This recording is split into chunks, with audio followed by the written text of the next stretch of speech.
Mis hermanos, la semana pasada hablábamos acerca de esa breve historia que tiene la iglesia. Es decir, que la iglesia no salió de la nada. Hay una historia, 2025 años de historia de la iglesia.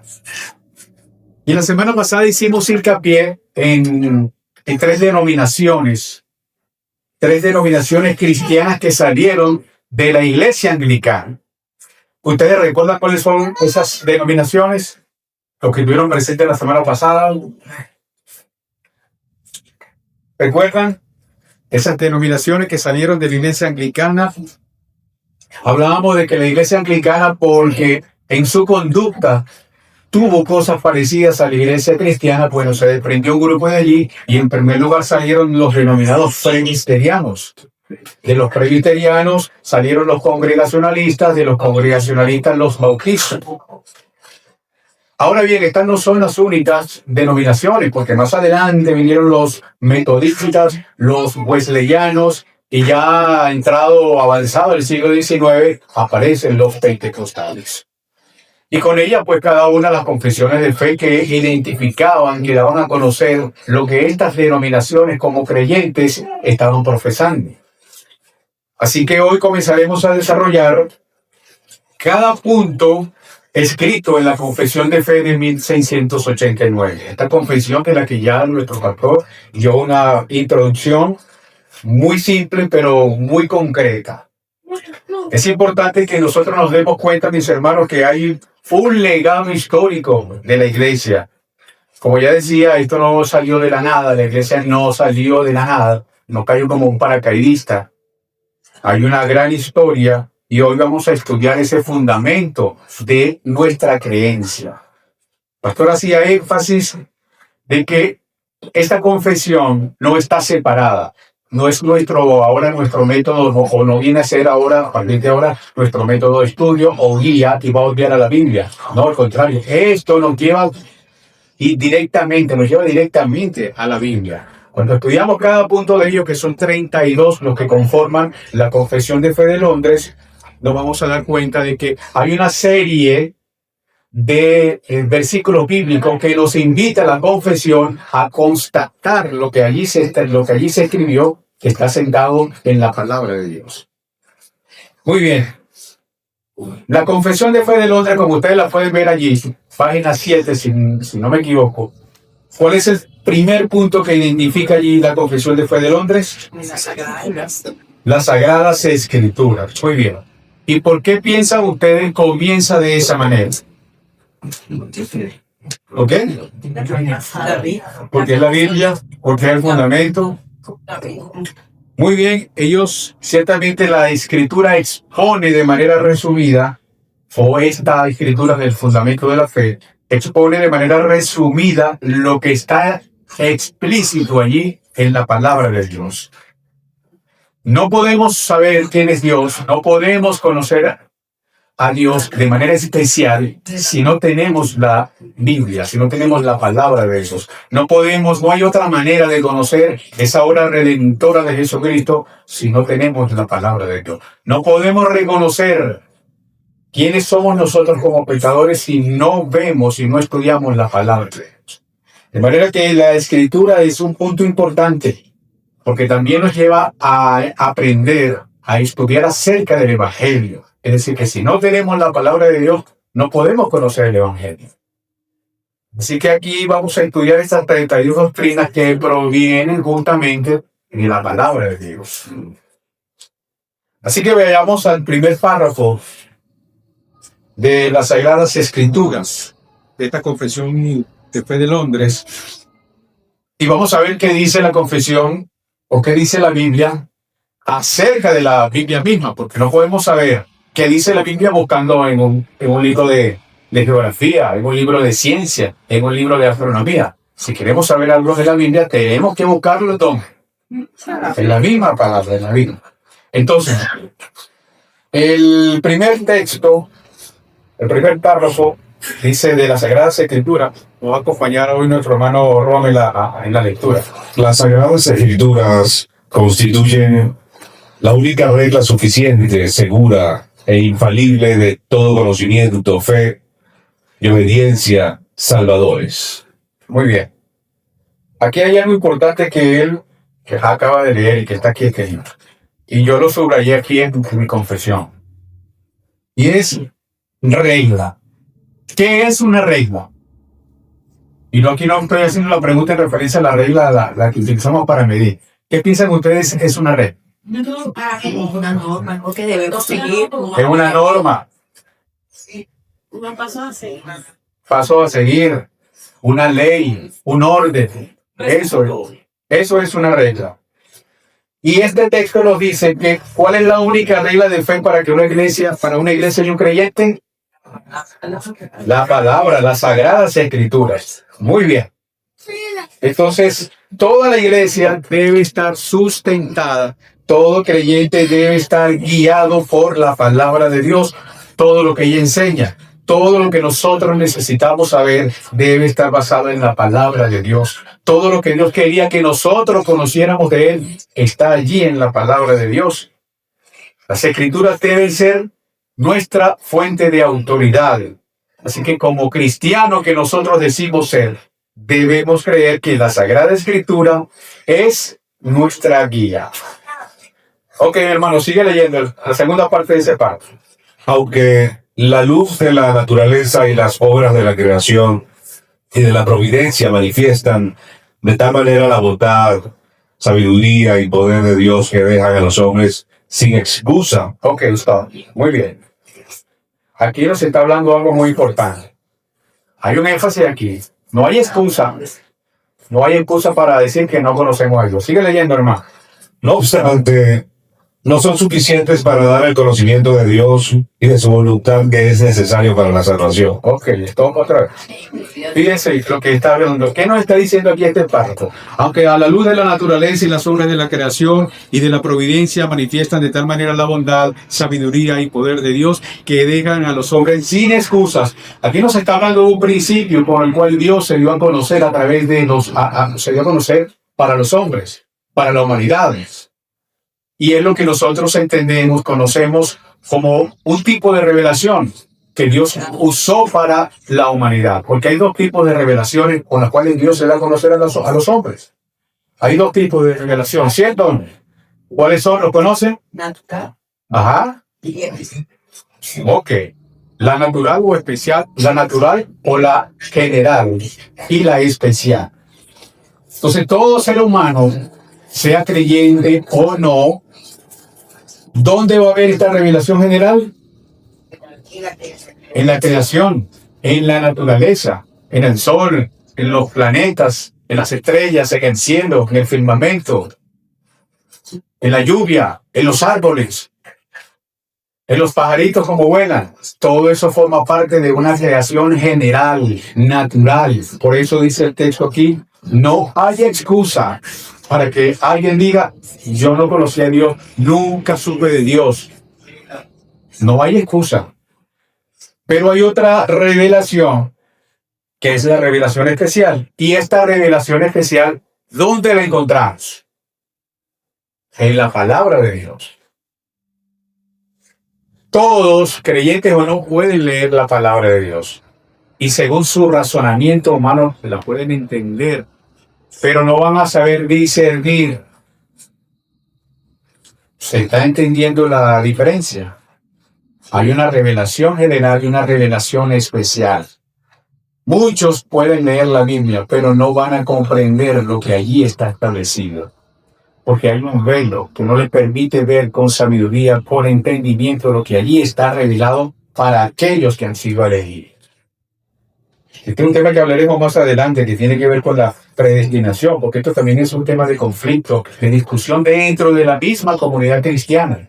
Porque hay cristianos que no creen, piensan que todos seremos salvos, y otros que creemos que no todos son salvos. La palabra establece esa diferencia. Pero no voy a meter para allá todavía. Entonces, ¿dónde encontramos esa revelación especial? En la Biblia. Es allí donde nosotros podemos ver cómo Dios ha dejado de una manera especial para que nosotros sepamos quién es Él, conozcamos a Él y toda su obra que hizo, la vamos a encontrar de una manera escrita. Él se reveló en un tiempo a los profetas y estos hablaron, pero ellos también escribieron conforme iban escuchando por medio de lo que Dios estaba estableciendo. Vamos a leer el tercer párrafo más. Por lo tanto, agradó al Señor en distintas épocas y de diversas maneras revelarse a sí mismo y declarar su voluntad a su iglesia. Y posteriormente, para preservar y propagar, mejorar la verdad, y para un establecimiento y consuelo más seguro de la iglesia contra la corrupción de la carne y la malicia de Satanás y del mundo. Le agradó poner por escrito esa revelación en su totalidad, lo cual hace a las Santas Escrituras muy necesarias, habiendo cesado ya las maneras anteriores por las cuales Dios revelaba su voluntad a su pueblo. Muy bien. Dios se revelaba anteriormente por medio de sueños, y hablaba a los hombres de manera audible, por esas revelaciones que daba y por esas indicaciones que le daban los profetas para que estos hombres se comunicaran, transmitieran el mensaje de Dios al pueblo. Y ahora en este tiempo se ha revelado a través de ¿quién? A través de su Hijo. Entonces, mis hermanos, ¿a dónde nos lleva esto que de iniciar? ¿A dónde nos apunta esto? A la palabra misma. ¿Se imagina, usted concibe por un momento, haga un ejercicio mental de inmediato, un cristiano, que diga ser cristiano, que entienda el Evangelio, pero que no tenga la Biblia? Yo creo que no puede conocer realmente lo que está establecido allí. Obviamente no hay Biblia. ¿Cómo conoce el Evangelio? ¿Cómo sabe que es salvo? ¿Cómo conoce a Dios? Así que en su soberanía Dios decidió dar a conocer de manera especial a los suyos para que su iglesia fuera instruida según su propósito. Pero ojo, lo que yo voy a explicar esta mañana lo tengo que constatar con la palabra de Dios. Porque yo puedo estar hablando aquí, que para eso soy bueno para hablar. Y puedo hablarles muchísimo. Pero si yo no lo llevo a la palabra de Dios, usted tiene todo el derecho de decirme que soy un charlatán y tiene todo el deber de levantarse e irse. Porque yo lo que estoy diciendo no lo estoy comprobando con la palabra de Dios. Así que tenemos que comprobarlo con la palabra. Mi hermano, vamos a leer y quiero que nos sigan todos en la lectura. Segunda de Timoteo. Segunda de Timoteo, capítulo 3, versículos 15 al 17. Capítulo 3, versículo 15 al 17. ¿Están allí? Segunda de Timoteo, capítulo 3, versículo 15 al 17. ¿Quién lo tenemos? Segunda de Timoteo 3, 15 al 17. Dice la palabra del Señor.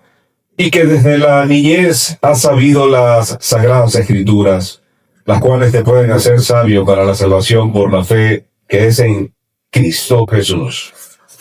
16. Toda la escritura es inspirada por Dios y útil para enseñar, para redarguir, para corregir, para instruir en justicia. 17. A fin de que el hombre de Dios sea perfecto, enteramente preparado para toda buena obra. Amén. Bien, entonces, según la revelación que la encontramos en la Escritura, aquí se menciona una palabra importante que, bueno, no lo pueden ver, pero yo la coloqué entre paréntesis, y es salvación. ¿Y qué puede hacer la Escritura? Según lo que leyó él. Versículo 15. ¿Qué puede hacer la Escritura? Lo pueden ver allí. ¿Qué puede hacer la Escritura? Dice que desde la niñez has sabido las Escrituras, las cuales te pueden hacer sabio. ¿Para qué? Para salvación por la fe que es en Cristo Jesús. Uno de los propósitos de Dios de haberse revelado por medio de las Escrituras es para que el hombre, por medio de esta revelación especial, pueda llegar ¿a dónde? Cielo. Al cielo, pero pueda llegar a la salvación. Así que es importante. Mira lo que le estaba escribiendo Pablo a Timoteo. Desde la niñez has sabido las sagradas escrituras, las cuales te pueden hacer sabio para salvación por la fe que es en Cristo Jesús. Entonces la escritura juega un papel muy importante en la vida de fe de toda persona que dice ser creyente. Muchos creen en Dios y piensan que son salvos. Sin embargo, eso no es sinónimo de salvación. Los demonios también creen en Dios. Si una persona necesita conocer qué para ser salvo, necesita conocer el mensaje del plan redentor de Dios a través de ¿dónde? De la historia, para poder entender por qué fue necesario que Cristo viniera a este mundo, para entender también por qué murió Cristo de la manera en que murió y cuál debe ser nuestra respuesta. Y esto solo lo podemos conocer por medio de la palabra de Dios. Pablo le dice a Timoteo que desde la niñez has sabido las escrituras, las cuales te pueden hacer sabio para salvación por la fe que es en Cristo Jesús. Entonces pregunto, ¿cómo una persona llega a la salvación? ¿Por medio? Por medio de la escritura, pero eso lo podemos resumir por medio de la predicación del evangelio. La predicación es el instrumento que Dios ha escogido para llegar a la salvación. Y aquí hay una pregunta que siempre salta, inclusive entre nosotros como cristianos. Bueno, si ya todos, si Dios ha elegido un grupo, ¿para qué vamos a llevar el evangelio? Bueno, nosotros no estamos aquí para buscarle una profundidad a esa pregunta, una respuesta profunda a esa pregunta. Nosotros simple y llanamente estamos llamados, porque así lo establece la palabra de Dios, de que debemos predicar el evangelio, porque no sabemos quién es Él. Así que nosotros tenemos que ir en constante accionar, como lo dice Mateo 28, y predicar el evangelio y bautizar en el nombre del Padre, del Hijo y del Espíritu Santo. Ese es nuestro llamado, ese es nuestro mandato.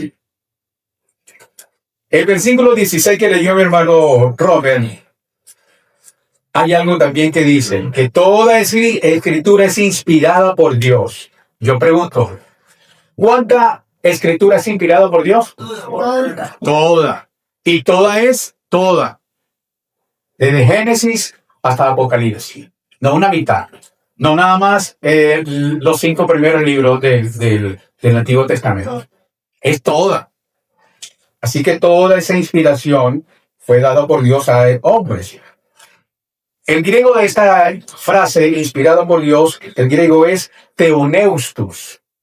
Y esto se refiere a toda escritura y no solo a una porción de ella. Así que esta es una de las expresiones más importantes del Nuevo Testamento acerca de la doctrina de la inspiración divina de la Escritura. La Biblia ha sido dada por el aliento del Espíritu Santo de Dios, aunque está escrito, eso lo sabemos, por seres humanos que fueron imperfectos como ustedes y como yo, pero usados por Dios para ese fin. Así que estos hombres que escribieron de parte de Dios y que tenemos ahora la Biblia, es la fuente y el supremo de todo esto es el autor de la Escritura, es Dios. La totalidad de ese canon de la Escritura es dada por Dios. Por tal motivo, la verdadera palabra es esta, la Biblia. Esta no contiene error, es infalible, es la única fuente de enseñanza cristiana. Veamos ahora otra palabra, otro versículo. Isaías 8, versículo 20. Isaías 8, versículo 20. Vamos a ver espera un momentito que lo busquen, lo tengan ahí para que nos sigan en la lectura. Isaías 8, 20.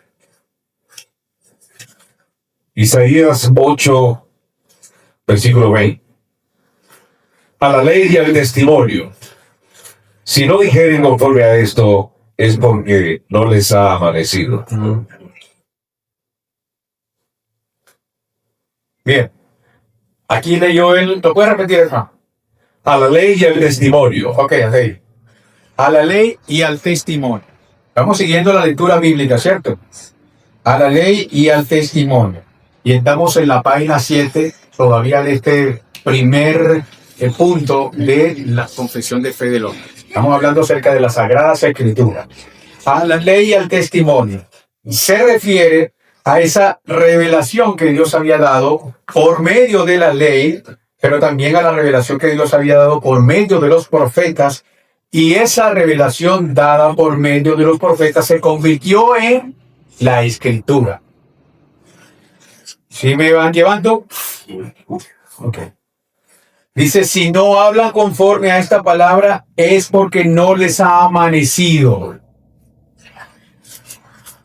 Y entendamos que si no le ha amanecido es porque todavía esa persona está en oscuridad. Así que el hombre puede llegar a entender la revelación acerca de Dios y debe saber que tiene que encontrarla por medio de la ley y el testimonio. El testimonio es la revelación que Dios dio por medio de los profetas. Mire, le pongo un ejemplo. Cuando Cristo estuvo en este mundo, muchos le siguieron, muchos vieron, muchos fueron testigos, estuvieron allí, caminaron con Él. Pero esa experiencia no bastó para que conocieran realmente a Cristo.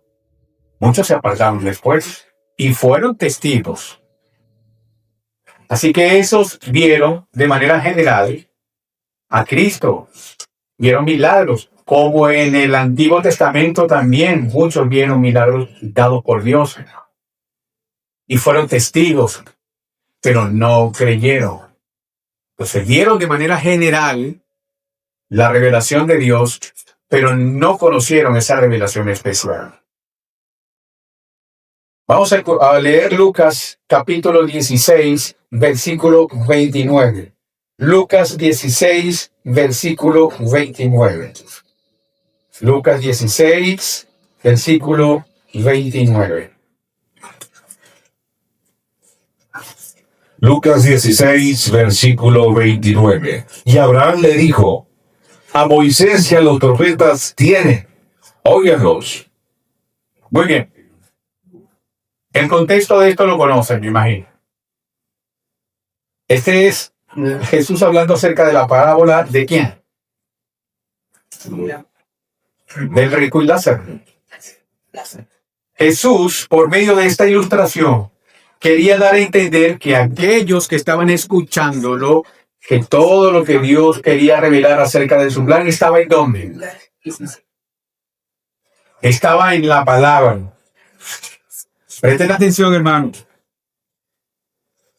Lo que Dios quería revelar estaba en la palabra. Entonces, cuando él dice, pero Abraham dijo, ellos tienen a Moisés y a los profetas que los oigan. Estaba refiriéndose a la ley y a los profetas. Esa ley está incluida en esos primeros 5 libros que nosotros tenemos en nuestra Biblia, que los judíos llaman la Torá. Nosotros lo conocemos como el Pentateuco. Sabemos, ¿verdad? Génesis, Éxodo, Levítico, Número, Deuteronomio. Sigue leyendo, hermano, el versículo 31, en el mismo pasaje, Lucas 16, ahora versículo 31. Lucas 16, versículo 31.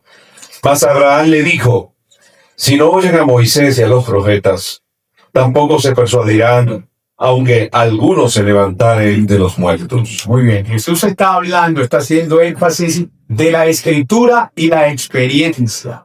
Lo que yo brevemente le expliqué hace un par de minutos. Todo lo que ustedes necesitan confiar es en la escritura. Ya le mencionaba tantos milagros que hizo Jesús, muchos lo vieron y sin embargo no creyeron. La experiencia, es lo que viene a destacar esto aquí, la experiencia no siempre lleva a la salvación.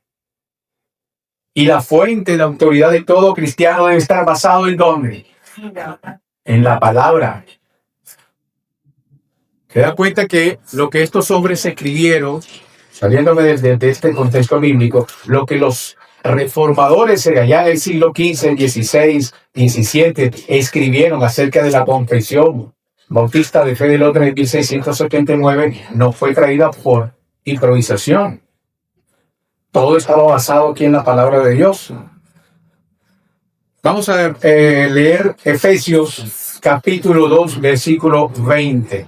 Efesios capítulo 2, versículo 20. Efesios capítulo 2, versículo 20. Edificados sobre el fundamento de los apóstoles y profetas, siendo la principal piedra del ángulo Jesucristo mismo. Muy bien. Este es un tema álgido también dentro de la comunidad cristiana, cuando se menciona el punto de la fundación, del fundamento de los apóstoles. Los apóstoles y los profetas son eso, justamente el fundamento sobre el cual se edifica la iglesia. Y esto se refiere a la enseñanza y a ese legado que dejaron. Jesucristo es la piedra angular, como bien lo establece allí la carta, ese versículo que leyó mi hermano. Jesucristo es la pieza clave que une y que da estabilidad a toda esa estructura espiritual, por así decirlo. Y la edificación de la iglesia está formada por creyentes y está en constante crecimiento como un templo santo y vivo en el que Dios habita por medio de su Espíritu. Entonces, ¿dónde encontramos la revelación de los apóstoles? Sí, en la palabra, en el Nuevo Testamento. Y el fundamento de la iglesia, esto es el fundamento de toda la iglesia, de todo creyente, está sentado sobre ¿quién? Según lo que dice el versículo sobre los apóstoles y sobre los profetas, edificados sobre el fundamento de los apóstoles y profetas, siendo la principal piedra del ángulo Jesucristo mismo. Entonces, según Efesios y otros pasajes bíblicos, dan fe, dan certeza de que el fundamento de la revelación del Nuevo Testamento fue puesto por los apóstoles. Ahí quedó expuesta esa revelación. Cuando usted lee el libro que se conoce como el libro de Revelación, Apocalipsis, usted se encuentra allí con algo muy importante que nos lleva a entender, si esto está establecido aquí, ¿qué pasa hoy? Y ya voy a explicarle a dónde quiero llegar. Porque la Biblia nos da a conocer que hubo 12 apóstoles. Apocalipsis menciona que hay 12 columnas, o habrá 12 columnas en la Nueva Jerusalén. Que habrá 12 tronos en esa Nueva Jerusalén. No quiero ser sarcástico ni nada, ni me voy a meter para allá, pero necesariamente tengo que tocar brevemente esto. Yo quisiera ver, leyendo lo que establece la palabra de Dios, que menciona en esa Nueva Jerusalén 12 columnas, 12 tronos, que van a ser los apóstoles de esta nueva generación. 5,000 y tantos apóstoles que hay. Cuando esa Nueva Jerusalén se establezca en este reino, ¿dónde se van a meter? Porque la palabra de Dios es clara y dice que hay 12 columnas, que hay 12 tronos.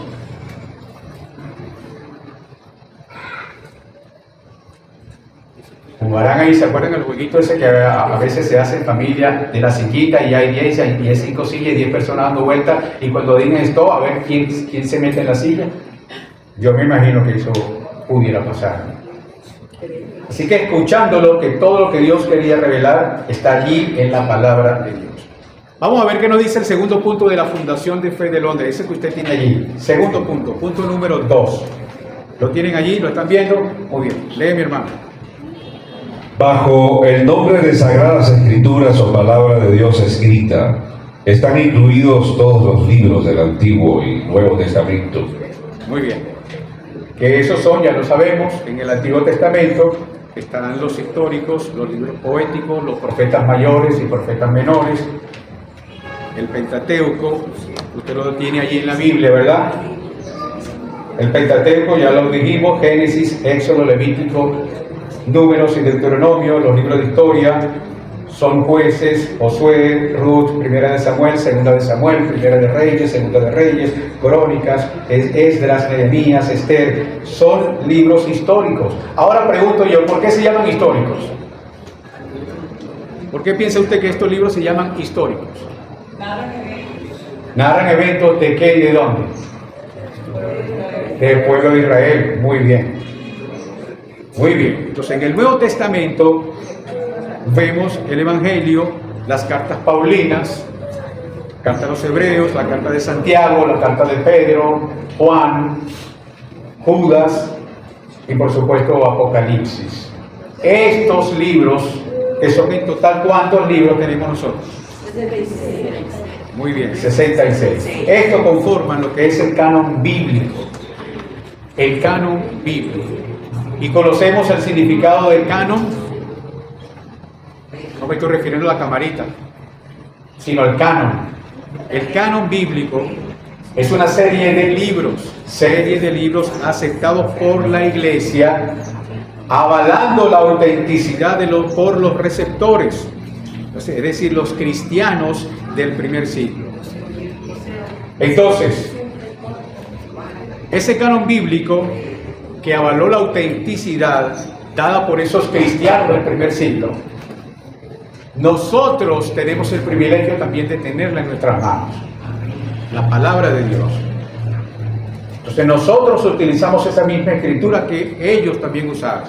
Y hay un coro que se da a conocer que dice: bajo el nombre de la Santa Escritura están anclados los libros del Antiguo Testamento y del Nuevo Testamento. Todos fueron inspirados por Dios para ser regla de fe y de vida. Así que todo esto está basado en lo que hemos visto hasta ahora. Vamos a ver cómo el hombre puede llegar a conocer a Dios. Vamos a ver. Esto no lo tiene usted aquí, yo lo traje como complemento de esta breve enseñanza. Número 1, para los que anotan.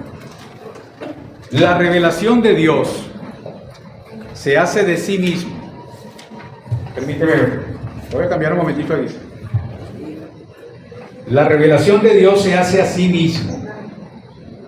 Es requisito de todo conocimiento de Dios. Entonces, la teología se diferencia de cualquier otro conocimiento. ¿Y por qué? Porque la teología nos revela y nos enseña quién es Dios. Una iglesia saludable debe tener un alto concepto de Dios y de la teología bíblica. Todos los conocimientos que hay, aunque son buenos, tienen un propósito, pero no conducen a conocer a Dios ni sus atributos.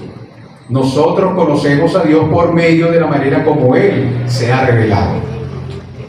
Yo le quiero poner un ejemplo, hablando acerca de esto. Bueno, lo voy a dejar más adelante.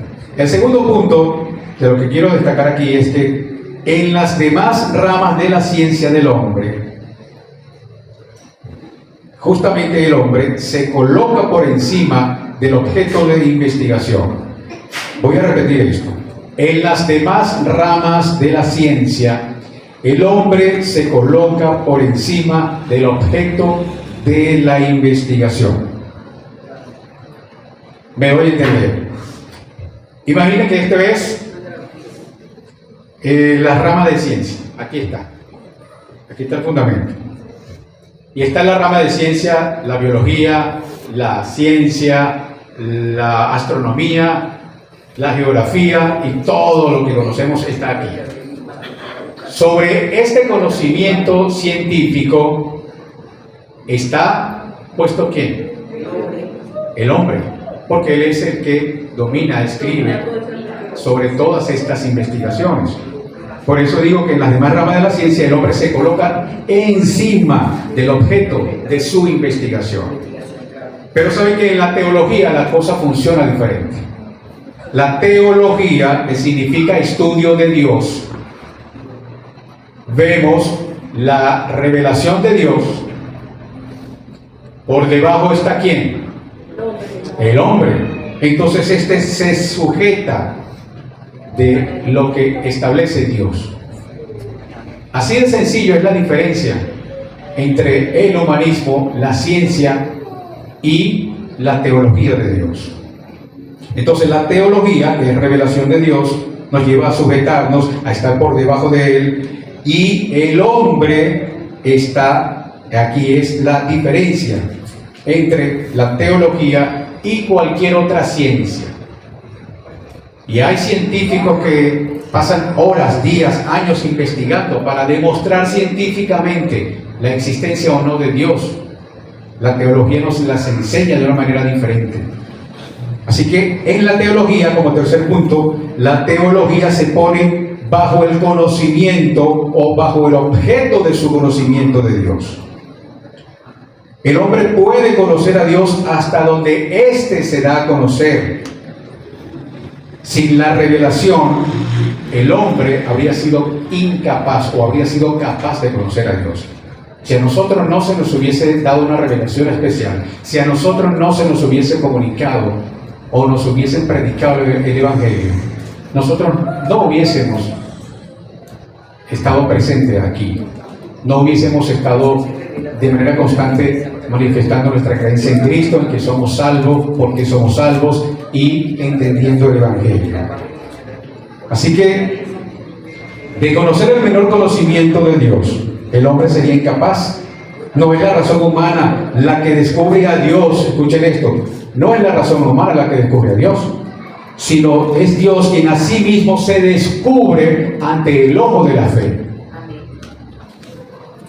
Así que esto de manera implícita he venido hablando hasta los momentos acerca de lo que al principio preguntaba, de las dos maneras en que Dios se ha dado a conocer a la humanidad: revelación general y revelación especial.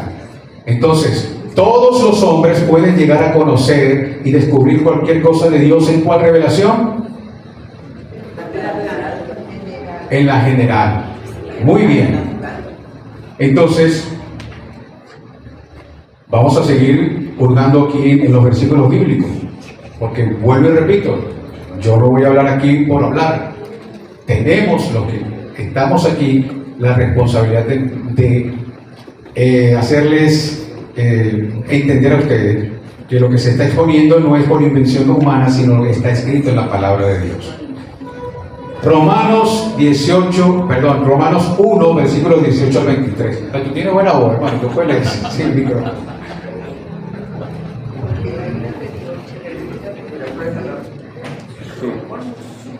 Sí, ok.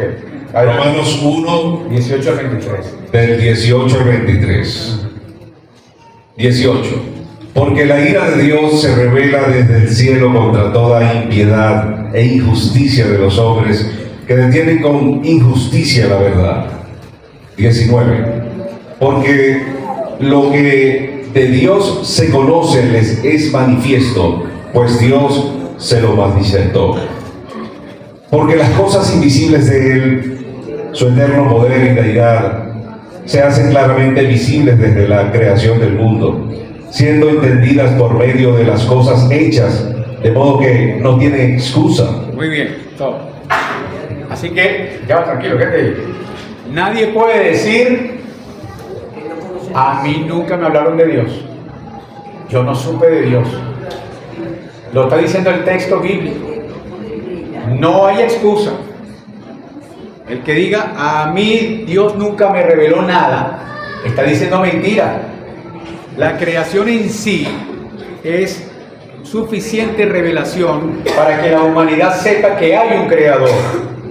Y no estamos hablando de salvación, estamos hablando de reconocer que hay un creador, que es muy diferente a la diferencia a la revelación general a la revelación especial.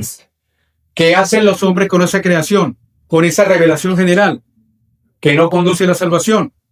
Bueno, miremos lo que los hombres con esa revelación general hacen. ¿Qué dice el versículo 21?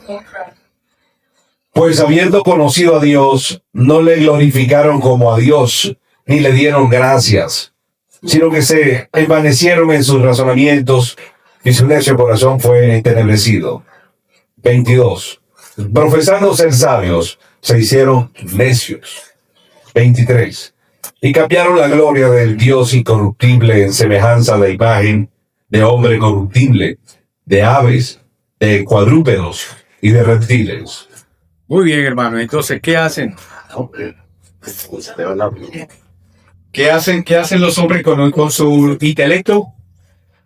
¿Se acuerda lo que leyó mi hermano que está ahí en la carta de los Romanos? se envanecen, se corrompen. Entre otras cosas, se adoran unos a otros. Comienzan a adorar al Dios del sol, al universo. Hey, ustedes tienen redes sociales. Por ahí hay muchos que le dan gracias al universo. Y que el universo conspira para bien, para la salud, para la familia. Eso hace. Ahí está escrito. El hombre se corrompe porque busca otra fuente, busca otra alternativa y olvida la palabra de Dios. Y no estoy hablando nada más de los que no creen. Hay cristianos que también escriben muy bonito en las redes sociales hablando acerca del universo, como si fuera es el punto de creación y de obediencia a seguir. Debemos tener cuidado. Ay, pero qué religioso eres tú, mi hermano. Hermano, aquí todos somos religiosos. Todos es todos, los creyentes y los creyentes. Bueno, que aquellos no profesan nuestra creencia, nuestra religión es otra cosa. Pero todos los seres humanos somos religiosos. Busquen ahí, ustedes tienen Google. El concepto de religión, usted me dirá si tengo razón o no. Parta de allí nada más. Así que no es la razón humana la que descubre a Dios, sino quien a sí mismo Dios se descubre ante el ojo de la fe. Eso es parte de la revelación general. La revelación especial es que si la autoridad aplica su razón, escuchen esto, si el hombre aplica su razón al conocimiento de la palabra bajo la dirección del Espíritu Santo, eso equivale a un conocimiento creciente de Dios. Y esto ocurre solamente en ¿quién? En el creyente. Repito, si el hombre aplica su razonamiento al conocimiento de la palabra bajo la dirección del Espíritu Santo, eso equivale a un conocimiento creciente de Dios. Y eso ocurre con la revelación especial. Cuando nosotros comenzamos a entender lo que está escrito en la palabra de Dios, entonces con nuestro intelecto humano podemos entenderlo. Por eso que proviene del Espíritu Santo para entenderlo, porque ya le decía anteriormente, cualquier persona, un ateo puede leer la Biblia. Es más, hay ateos que se conocen de memoria versículos mejores que ustedes y que yo. Pero ellos siguen negando la existencia de Dios. Ellos viven en oscuridad, a pesar de que se conoce de memoria al caletre cada uno de los versículos que están en la Biblia. De manera que la autoridad de la palabra viene ¿de dónde? De Dios. Nosotros nos sometemos porque entendemos que la autoridad viene exclusivamente de Dios. Nosotros como iglesia nos sometemos a eso. Sí, aquí tenemos una persona que es líder entre nosotros, el pastor, pero él no es la autoridad de la palabra. La autoridad y la autoridad de la iglesia es Cristo. Y esa es una de las contradicciones de la diferencia y por la cual salieron muchísimas denominaciones cristianas reformadas que peyorativamente las llamaron protestantes. Porque fue una de las razones por las cuales le protestaron en aquel tiempo. Y se le sigue protestando hoy a la Iglesia Católica Romana. Porque siguen ellos estableciendo que la autoridad suprema de la Iglesia Católica es el Papa. Y después la palabra de Dios. Entonces la evidencia de la autoridad se le da solo a Dios. Y después al Espíritu Santo en nuestros corazones. Si no hemos sido regenerados, difícilmente podremos ver la Escritura como la palabra de Dios. Es lo que les explicaba, un ateo puede entender. Cualquier persona puede leer la Biblia. Pero si no ha sido regenerado, no va a ver la palabra de Dios como autoridad de Dios. Muchos allá afuera creen en Dios, dicen creer en Dios, pero no creen en la palabra de Dios. Pero yo no creo en eso porque eso fue escrito por hombres. Bueno, ¿por quién iba a ser escrito? No han entendido eso. Y mientras no sean regenerados por medio del Espíritu Santo, no lo van a entender. Si Dios no ha orado en su corazón, difícilmente podrá reconocer a la Biblia como la sagrada palabra de Dios. Así que usted y yo nos sometemos a la palabra de Dios porque Él ya nos ha salvado. Amén, gloria a Dios por eso. No necesitamos añadir nada, ni quitar nada. La Biblia es suficiente para lo que nosotros necesitamos, para vivir nuestra vida cristiana. Es luz a nuestro camino. La palabra es nuestra guía, es nuestra norma. Decían los puritanos, es la norma de normas. El cristiano está llamado a andar conforme a la iluminación del Espíritu Santo y de la palabra. La Biblia condiciona todo lo que hacemos. ¿Cómo lo hacemos? ¿Por qué lo hacemos? Muchas veces nos frustramos en la vida porque perdemos la perspectiva de lo que estamos haciendo. Y buscamos en nuestra frustración buscarle las 5 patas al gato, sin detenernos a pensar que todo lo que hacemos y todo lo que nos ocurre, sea bueno o sea muy malo, pasa por la soberanía y la santa voluntad de Dios para cada uno de nosotros. Y Él lo estableció en su palabra. Así que nosotros, en lugar de amargarnos en momentos difíciles, ¿qué debemos hacer nosotros? Debemos comportarnos de acuerdo a lo que Dios demanda de nosotros. ¿Qué demanda de nosotros? Obediencia, principalmente. No hay alguien más angustiado, más invadido por el miedo y el estrés que Jesucristo en aquel momento, cuando ya sabía Él lo que le esperaba. La tunda de palo que le esperaba más adelante. ¿Y qué hizo Él? Se huyó por la derecha, se fue por el camino viejo, se mantuvo apegado a Dios, a su Padre. Fue obediente en todo momento. Y nosotros apenas nos pega un mentarrón, ya queremos salir. Hay un temblorcito, ya salimos desfavoridos. Los cristianos somos los primeros que perdemos el control. Hermanos, el cristiano debe ser lumbrera por donde quiera que camina. Estamos llamados a ser ejemplo de ese fruto que nosotros tenemos en Cristo Jesús. Esto no puede ocurrir sin entender el fruto de estudiar la palabra de Dios. El punto 7 de esa confesión de fe que usted tiene en la mano, ya voy a resumir porque se me agotó el tiempo. El punto 7 es muy claro. La Biblia dice que es clara cuando te dice las 2 noticias. Usted lo puede leer después con calma en casa.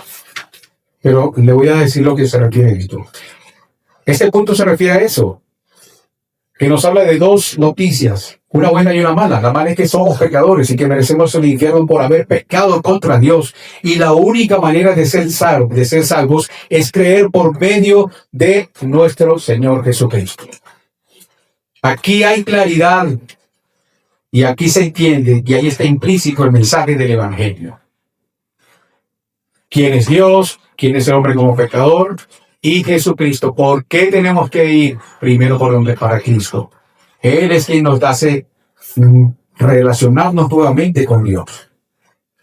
En resumen, mis hermanos, la palabra de Dios nos ayuda a entender la voluntad de Dios. Sin la Biblia, es imposible que nosotros pudiéramos saber quién es Dios. ¿Para qué nos creó Dios? Sin la Biblia no pudiéramos saber hacia dónde vamos. Sin la Biblia no pudiéramos saber por qué estamos aquí. ¿Por qué estoy yo aquí parado y por qué están ustedes allí sentados? Sin la Biblia no pudiéramos darle el sentido correcto de lo que hacemos en nuestras vidas. ¿Cómo tratamos a nuestras esposas? Si no tenemos la Biblia, vamos a tratar como nos dé la gana. Usted, esposa, ¿cómo está tratando a su esposa? Usted, hijo, ¿cómo se relaciona con el padre? Usted, padre, ¿cómo se relaciona con su hijo? Nosotros, como hermanos cristianos, ¿cómo nos estamos relacionando? ¿Nos conocemos todos aquí? No todos, ¿verdad? ¿Ustedes conocen al hermano Miguel? ¿Quién conoce al hermano Miguel? Levante la mano. ¿Quién lo conoce? Bueno, yo le invito. Cuando terminemos, conozcan al hermano Miguel y a su esposa, él está allí. Conozcan. Tienen pocas semanas viniendo con nosotros, congregándose con nosotros. ¿Por qué no lo conocemos? Estamos llamados a conocernos los unos a nosotros. Así que se lo presento, pero usted conozca lo más tarde. Así que en la palabra de Dios encontramos esa relación de fe. Por eso es importante también que nosotros nos conozcamos. En la palabra de Dios conocemos esa relación que guarda el Antiguo y el Nuevo Testamento. En la palabra de Dios podemos descubrir el personaje principal que se menciona desde Génesis hasta Apocalipsis. Y ese personaje principal es Cristo Jesús. Amén. Mis hermanos, esto lo terminamos hasta aquí porque nos consumió el tiempo. Pero usted tendrá el tiempo suficiente que Dios así le provea el tiempo necesario para que comience por lo menos a estudiar este punto número 1. Y como verán ahí en su confesión de fe, hay un sinfín de versículos bíblicos que siguen dando certeza de esas sagradas escrituras. Vamos a orar. Amado Señor, Dios Todopoderoso, te damos gracias por este tiempo. Gracias, Señor, por este comienzo de esta actividad que nos vienen a dar a entender una vez más y a reconocer que tu palabra escrita es importante para nosotros, que es luz a nuestro camino, que es guía, Señor, a nuestros pies. Te damos gloria y honra a ti, Dios Todopoderoso, en el nombre de Jesucristo, tu Hijo amado, te lo agradecemos. Amén y amén.